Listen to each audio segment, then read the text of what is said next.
ఆదోని మాజీ ఎమ్మెల్యే సాయి ప్రసాద్ రెడ్డి మరియు అతని వర్గము చేసిన భూ కబ్జాలు అవినీతిపై ప్రస్తుత ఎమ్మెల్యే పార్థసారథి మెతక వైఖరి ఎందుకని ప్రశ్నించారు ఎంహెచ్పిఎస్ రాష్ట్ర కార్యదర్శి నూర్ అహ్మద్.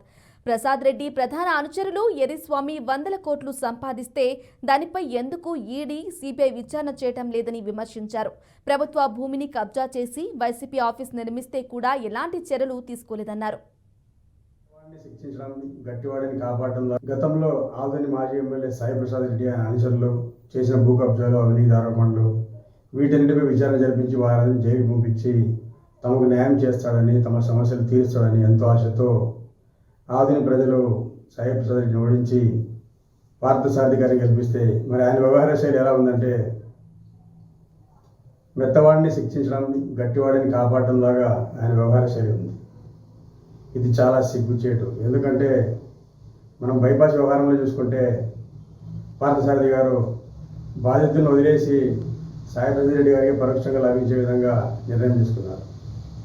కానీ దీన్ని ఇంతటితో వదిలిపెట్టే ప్రసక్తి లేదు. ఖచ్చితంగా బైపాస్ బాధ్యతలు న్యాయం చేసే విధంగా ప్రజలతో పాటు మైనారిటీ హక్కుల పరిరక్షణ సమితి కూడా పోరాడుతుందని చెప్పి తెలియజేసుకుంటున్నాము.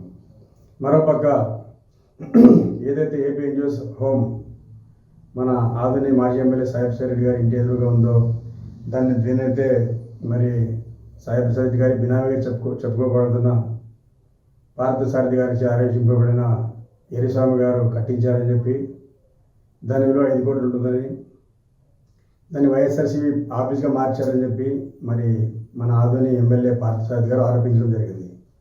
మరి దాన్ని అది అక్రమం అయితే మరి ఎందుకు స్వాధీనం చేసుకోవడం అనేది ప్రశ్నిస్తున్నాం. స్వాధీనం చేసుకోకపోగా ఆయన చెప్పేది ఏమంటే ఎరిస్వామి గారు 100 కోట్ల అవినీతితో సంపాదించాడని చెప్పి చెప్తున్నారు. మరి 5 కోట్ల రూపాయల బిల్డింగ్ని బాలికల హాస్టల్కి ఇచ్చేస్తే మరి ఆయన 100 కోట్ల ఆస్తి యొక్క అవినీతిని క్షమిస్తారా పార్థసారథి గారు అని చెప్పి ప్రశ్నిస్తున్నాం. మరి ఇదెక్కడ న్యాయం? 100 కోట్ల రూపాయలు సంపాదించడానికి మీరు ఆరోపించినట్లు మరి ఎన్ని వేల మందిని ఆయన ఇబ్బంది పెట్టుండొచ్చు మీరు ఆరోపించింది నిజమే అయితే. మరి చివరికి అమరావతి నగర్లో 1.5 సెంటు ఫ్లాట్ పట్టాను కూడా ఆయన కబ్జా చేసిన ఆకుండా వచ్చాయి, ఆయన కానీ ఆయన చెల్లు కానీ.